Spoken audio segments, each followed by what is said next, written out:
Hi, I'm Reed Holson. Welcome to Sioux Falls Directions, where we sit down and have a nice conversation with the directors of the City of Sioux Falls. Now, the directors make up the 12 departments, and the directors are appointed by Mayor Huther, or whoever is mayor of Sioux Falls, and they serve those departments and lead the strategic direction of those departments and the day-to-day business of each of those individual departments.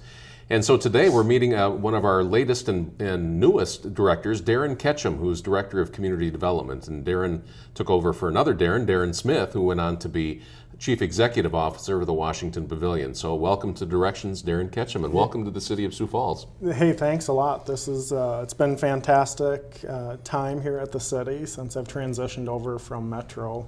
And no 2 days have been alike yet, so it's just been a fantastic time, and we've got such a great team, and just very proud to be part of the city. Well, let's talk about where you came from, and you came where you just mentioned Metro. So you were Director of Metro Communications. For those of us that don't know what that is, tell us what that is and what you did there. Yeah, I was the Director of Metro Communications for about 7.5 years, and Metro is your 911 and dispatch center for Sioux Falls and Minnehaha County.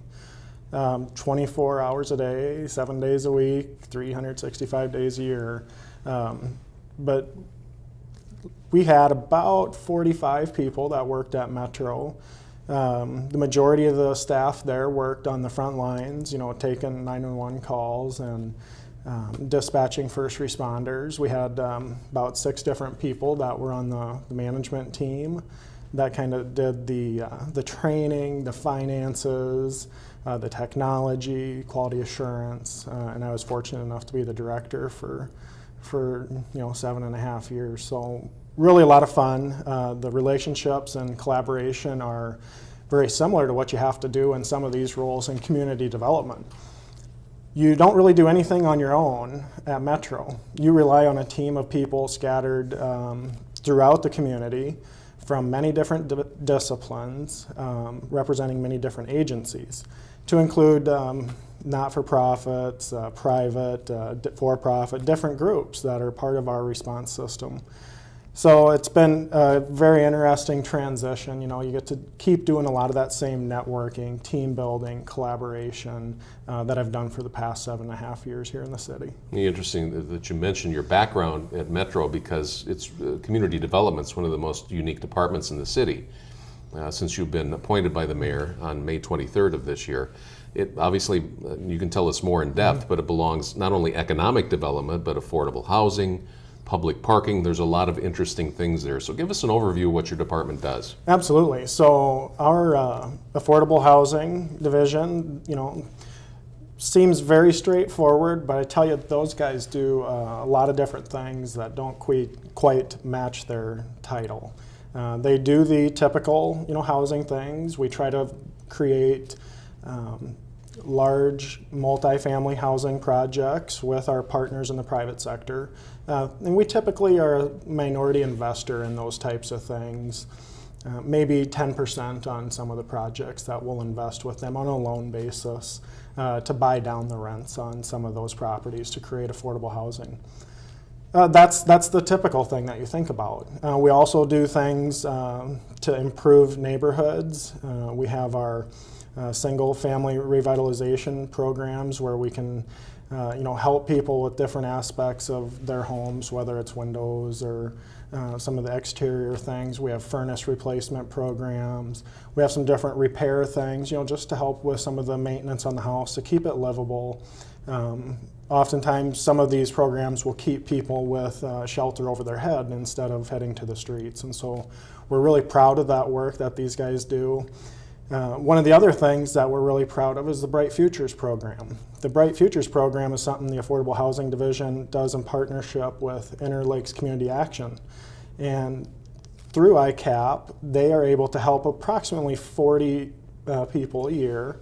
And really what they do is just try to teach people how to live and be responsible and make good decisions so they can live meaningful lives and not have to rely on others for their basic needs. And so they'll work in these programs for 2 years, just really a structured environment is what it creates for them. But we've had great success stories where we can take somebody from almost a homeless position to gainfully employed, a great set of work skills, and on their own and on their way to home ownership. And so we're really proud of that partnership, and our friends at ICAP, Interlake Community Action Partners, they just do fantastic work, and we get to be part of it with them. So it's kind of a non-traditional thing that they're doing with some of the casework, but probably one of the most important things that we're doing in addition to building some of the projects. And we'll talk about those a little bit later, but what you're talking about now with community development is really investing in kind of the backbone of what makes our city so great, and empowering people to be the best they can. Absolutely. In community development, we get to do a lot of different things, and that's one of the exciting pieces of it. But there are things that are just so important to our community. You think about the basic needs that people have, and having a roof over your head is certainly one of them. And we try to make sure that we're providing opportunities to people with our partners to just get that person through to the next step. We want people to graduate through these processes and become homeowners. And for some people that can be just a short number of years, and for some people it can be a long time. But one of the things we feel like we're doing is breaking that cycle of poverty for some of these families. It only takes one member of that family to break that cycle, and they can create a new family tree, if you would, for the siblings and for some of the kids later on. So we're really proud of that, and we feel like community development is just really a good focal point in our community to lead those efforts. And you and your team focus on rejuvenating neighborhoods as well, too. Yeah. Yes, we do. Yeah. We look at different pieces. We can help with rental rehabs. Obviously home ownership is great, but we rely significantly on the rental market as well to provide safe and quality housing for many people in the community. And so we'll look at different pieces of land. Sometimes we'll purchase dilapidated properties and put up a new structure there, and then we'll sell it. And the proceeds we use off of that home we'll reinvest into another home. It's really one of the exciting cycles that we have going. In 2017, we're going to work hard to sell 10 homes. In 2016, we're selling 6 homes. So we just kind of keep building on it every year as we're able to gain a little bit more traction. But a lot of it is really just how much can you get done in the time that you have. We have different seasons here that certainly longer falls help us get more done, and just things slow down a little bit over the winter, but we keep it going pretty much year round. And it's remarkable too, those properties you buy strategically in neighborhoods, tear down a blighted house and build a new one, really kind of helps transform the neighborhood. Then the neighbors start noticing, and they take better care of their property too. And that's your experience, isn't it? Absolutely. We see some of these things where one bad neighbor can just ruin a neighborhood or give a neighborhood a bad name. And so we try to work across many agencies, honestly, with our partners over at code enforcement or the police department or the fire department. We work with these guys and gals to make sure that we're looking at the issues of the neighborhood holistically, not just through a single lens of affordable housing or community development. So we look at that, try to identify where are there some opportunities for us to improve these neighborhoods. And we come in, and sometimes it can just be renovation or rehab of an existing structure. Sometimes we'll raise it completely and put a new structure in. One of the things we really try to tie together with our multiple divisions, we have a neighborhood program as well that works on building neighborhood associations. And so we're really trying to tie together the associations, as the eyes and ears of the neighborhood, and to help us identify, hey, where are the resources most needed? And once we identify where they're needed, how can we prioritize what needs to get done first? And we're really doing that hand in hand with our partners in the neighborhood associations. So those 23 associations we have out there are doing a fantastic job, and we really rely on them heavily to help us make our neighborhoods better. All right, and if you want to find out more about those neighborhood associations and what community development does, just go to our website at siouxfalls.org and click on community development. Take a short break. When we come back, we're going to talk about, yes, your friends in public parking. When we come back in our conversation with Darren Ketchum on Sioux Falls Directions. They're glowing beacons that light our way. Streetlights in the city of Sioux Falls illuminate our travels, brighten our roads, and keep us safe. So what do you do if you see a streetlight out or malfunctioning? The City of Sioux Falls has made it easy to report a problem in your community with the Street Light Hotline at 373-6979 or log on to siouxfalls.org. Give them as much information as you can, and crews will be out to fix the problem as soon as possible. Thank you for helping make Sioux Falls a better place to live. We're back at Sioux Falls Directions, and our conversation with Darren Ketchum, who's brand new. He was appointed on May 23rd by Mayor Huther to be Director of Community Development. Darren Ketchum, again, welcome back. Let's talk about public parking, because that's in your arena too. And public parking not only means our ambassadors out there with taking care of the meters, but all of the ramps in town, the planning for that. Give us a background on what all that entails. Yeah, well, obviously the most visible probably piece of the public parking team are the folks that are enforcing the parking requirements, whether it's meter times or lease parking. So those members of our team are out there every day, and we're really happy that they've taken their time to do this. You know, when we think about it, it's not maybe the most exciting job to some people, but they're really helping our downtown environment, especially with just turning over those parking spots so that additional people can come in and hopefully spend some money in some of our retail stores or restaurants or to just go to work. We need those spots to open up every couple hours. So they'll go in and enforce those pieces. Behind them, one of probably the more important pieces too is our maintenance team. You know, we have a lot of hardware and equipment that keeps the ramps functional, and whether it's the gate arms or even the meters, we work on all those things ourselves. And so our maintenance team works on that. They also make sure that the ramps are clean, the garbage is taken out, and it's just really a team effort. You have one group that keeps it welcoming and inviting for people to come in there and use it. We have others that enforce the rules to make sure that that everybody is getting an opportunity to use that. Parking is certainly a premium. But you know what, in Sioux Falls, you can find a parking spot when you need one. It's just, we all have to figure out how far are we willing to walk sometimes. And you know what, we're seeing people become more accepting of having to walk a couple blocks to get to their favorite restaurant or to get to one of the stores down on Phillips Avenue. So we're really spoiled though, aren't we though? We are. I mean, you consider where you could live and how far you'd have to walk and pay for parking too? Absolutely. Yeah. We are spoiled. Our parking rates are reasonable, and all of that money is invested right back into the system as an enterprise fund. They don't operate with any support from the general fund and city government. And so really, this is one of those few opportunities where the users of the system pay for the entire thing. And that entire thing is going to include a nice new mixed-use parking ramp. Here in 2018, we believe that will be operational, but we're in the planning stages today in 2016, so we're really excited to get that online, and it'll relieve some of that pressure we do have downtown as we get to that higher level of our capacity. And where's that planned to be again, so we can picture that? That's going to be right on that Skelly's lot, right between First National Bank. First National Bank and River Center, Right. kind of off of Mall Avenue there. And adjacent to our other ramp, we have another ramp just to the south across the street. And so what our goal is with this one is to not have it look like a parking ramp.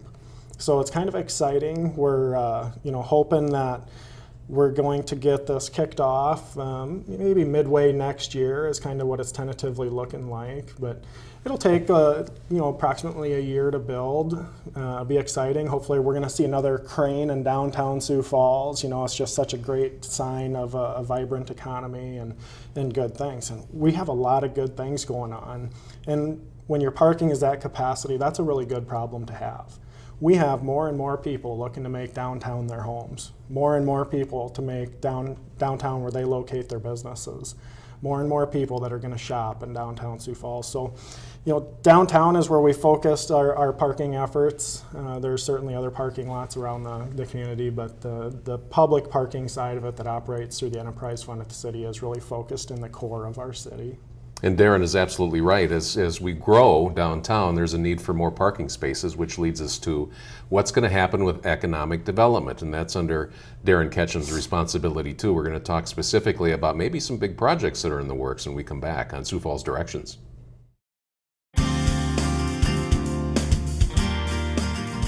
This is Dr. Lee with Falls Community Health. No text or phone call is worth a life. I would like to talk a bit about the importance of driving safely and without distractions. If you are distracted while driving, you could run into something or someone. Remember, one big distraction is your cell phone. If you need to text or check your phone, pull over in a safe area to do so. No text or phone call is worth a life. Thanks for watching Sioux Falls Directions, our conversation with the 12 directors of the City of Sioux Falls, of course appointed by the mayor and taking care of the specific business and good stewardship of your tax dollars in the City of Sioux Falls. And since May 23rd of this year, Darren Ketchum is our Director of Community Development. Darren, glad you're here, glad to get to know you and talk about what's going on. So, of course, we're just talking about public parking. One of the things we need to mention is kind of your great staff. You see the yellow shirts all over town. And granted, if you've earned a parking, citation or a ticket, you're going to get one. But they focus on really knowing what's going on in downtown Sioux Falls. So if you see them, don't hesitate to ask them a question about where you want to go. Absolutely. I like to think of them as our public concierge service. When you have a question about downtown or anything in the community for that matter, they can answer questions about the entire city or specifically downtown as well. But if you need a place to go eat, or you're looking for parking, you're looking for a specific shop, or even an item in a shop, these guys are out there every day, and they have probably one of the best pulses in our downtown. Just from, you walk the streets every day, you certainly get a good feel for what's going on. But you know what, they're a great team, and what we like to think is, we're holding ourselves and others accountable for the rules that we have in our public parking system. But I have to tell you, I think nothing makes you prouder when you see your team out there working hard, and they have some flexibility. If to offer somebody a break on a parking ticket if they come out and it was just missed each other on the timing, you're a couple minutes short. If the person's still there, we've encouraged our staff to be helpful and just offer, hey, here's some opportunities for a warning, so do some public education. And we think that everybody enjoys that flexibility. And nobody intentionally, we feel, wants to break the rules. Most of the time there's just a matter of circumstances, sometimes out of your control, where you run 5 or 10 minutes late. And if we can be a helpful partner in that, we're going to do that. But by and large, the majority of our experiences are positive that we do have with the public. Very few have that stereotypical stigma that you may hear about or see on TV. We feel really proud of the customer service that our public parking team offers the citizens, visitors, and businesses of Sioux Falls. Yeah, so do say hi when you see them on the streets. Ask them a question, ask them for directions. Absolutely. They're totally willing to help you. They're great people. Talk about economic development. This is a huge part of your job, and of course Darren before you as well too. Talk about that area of your job. It really has a tremendous impact as well. Well, honestly, that's where I spend the majority of my time, is working on these economic development projects and working with these companies that either want to expand their business in Sioux Falls or relocate their business to Sioux Falls. We work with an incredible team again. Within the city, economic development doesn't happen on its own. It's not accidental. This is very intentional. We have very deliberate processes and teams that we utilize. And members of those teams are people on the public works team or the planning team. Every day we're working with those guys and gals to make sure that we have the land and it's ready for the companies that we want to come here or expand here, that it's zoned appropriately, that we have the infrastructure. The infrastructure in Sioux Falls is second to none. One of the reasons why we're able to position ourselves as a community and attract some of these clients or customers, new businesses from other places, is because we've invested over the past 10 years in things that sometimes people don't think are that glamorous. We put a lot of money into that sewer and water infrastructure, into the roads. And that makes a difference in the cost of doing business. And we're really competitive within the region and nationally, and so we're really proud of that work our public works team does and our planning team as well. So we don't tackle these things alone. We have the Sioux Falls Development Foundation has just been great. They work day in and day out to do the similar things that we are. We try not to overlap. We both only have so many resources, so we try to really have a complementary relationship where we can kind of help businesses navigate some of those government processes. And what they do is more on the sales side of things. They get out there, get in front of businesses, traveling the country. And so once they're able to get some prospects, then that's where we really come in and do a lot more of our efforts, trying to connect different parties, help people navigate processes, again, some of that concierge type of thing. And certainly, we work with we have partners at the state and other places too that are just vital to our success. And, we have a great opportunity in our community right now. We have Foundation Park with over 800 acres of developable land in the northwest portion of Sioux Falls. Just south of that, we have 80 acres in the USD Discovery District in their research park. And so we have, we have the land supply, our infrastructure's in place, our workforce, we have, I think the 2.3% unemployment was the latest figures in August. And we still have a very competitive workforce. The cost of doing business is low here. We have a lot of people that maybe are looking for another opportunity, and maybe that other opportunity is in a related field. Maybe it requires a little bit of retraining. Well, we have some great tech schools, traditional four-year universities, University Center in Sioux Falls. And so we have that ability to retrain. But even before that, our K-12 system, whether it's Sioux Falls or Brandon or Harrisburg, Tri-Valley, West Central, T, we have a great K-12 system that offers a lot of diversity in our community, and they're really preparing that next group of employees, that workforce, to take advantage of those opportunities in our community. So it's fantastic. It's a great network, and to say that we get to be a part of it. We're one team in a system of teams. So it's really exciting to do it. We're just looking for that opportunity to bring that next business to Sioux Falls, or to help current businesses expand in Sioux Falls. You're so correct. Workforce development is so important because you can't really have economic development if you can't fill the jobs that it requires. You were talking about all that land that's near I-29 and I-90, Foundation Yes. Park, and south of there. What does the city need to attract to kind of balance things out? Is it light manufacturing, heavy manufacturing? What are you shooting for? Well, we have kind of a broad spectrum of what we're looking for. Anything from biomedical research, medical device, pharmaceutical, customer care. But we know that we have a really great finance sector in Sioux Falls. We have a really great health sector in Sioux Falls. We feel like we can take the success of our healthcare and our finance and transition that into some of these other sectors, whether it's biomedical or medical device or mail order pharmacy. But one of the areas that we're probably underserved with is some manufacturing or heavy industrial. And as manufacturing and industrial jobs have changed a lot over the years, I think a lot of us maybe think of those dirty, poorly lit, kind of crude work environments with long hours and low pay. Well, that's not the case anymore. And the manufacturers that we have in Sioux Falls and the ones that have been looking, this is going more high-tech, more automated.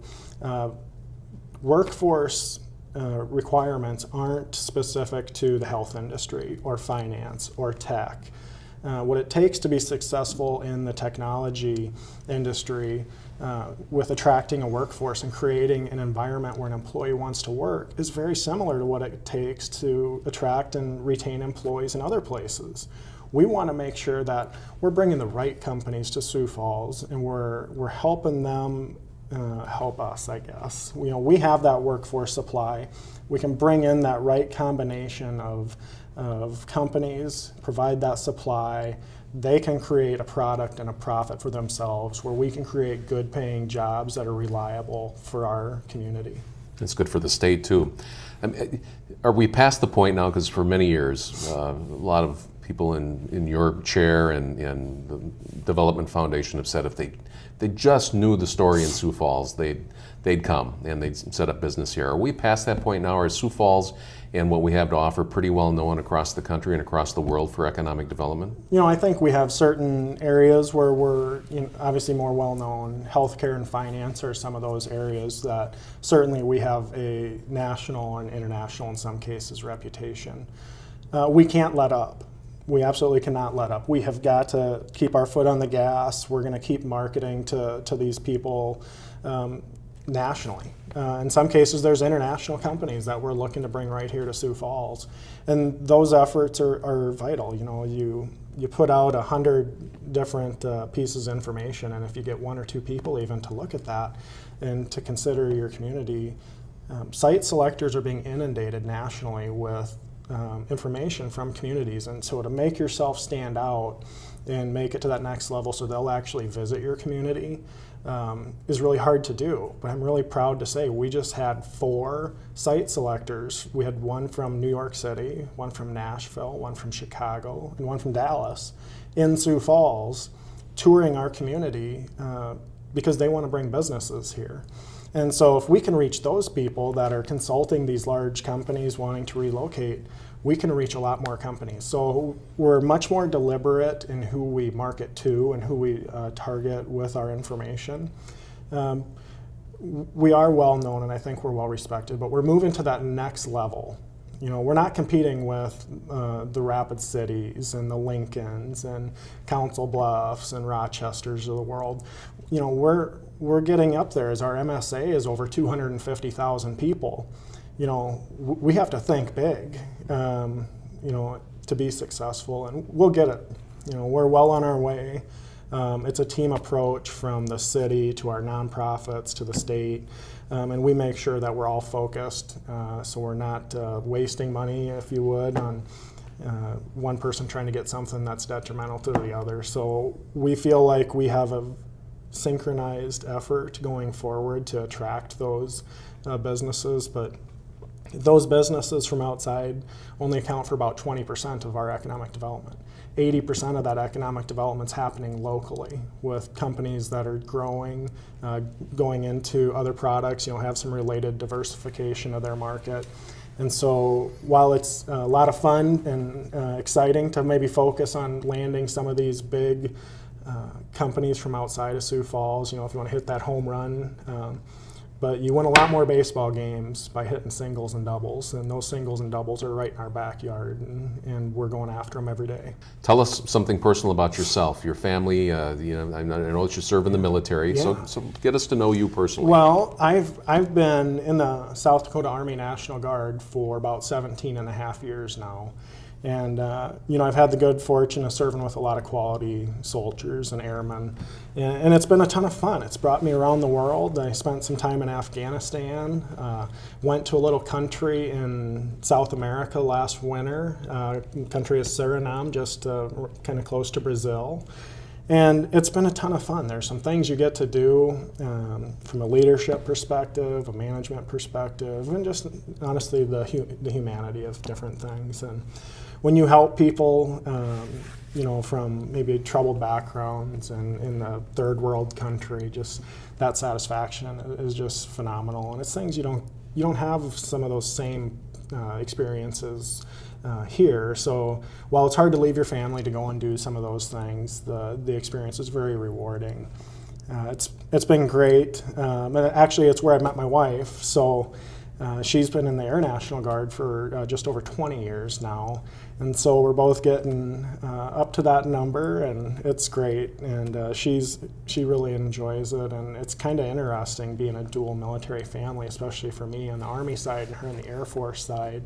So we get a little bit of rivalry, but we get that camaraderie, and it's been great. We certainly more challenging now. We have a 2-year-old son at home, so when we're not running around the world, we purposely, almost turn into homebodies. All right. Well, again, welcome to the City of Sioux Falls. Thank you. Congratulations on your appointment. Thank you very much. All right. Darren Ketchum, who's our new director of community development since May 23rd. Want to find out more about Darren or the department that he runs for the City of Sioux Falls, all the things they do, just go to our website at siouxfalls.org and click on departments, and you'll find community development right there, including lots of resources for you and your neighborhoods as well too. I'm Reed Holson. Thanks for watching Sioux Falls Directions. We'll see you next time.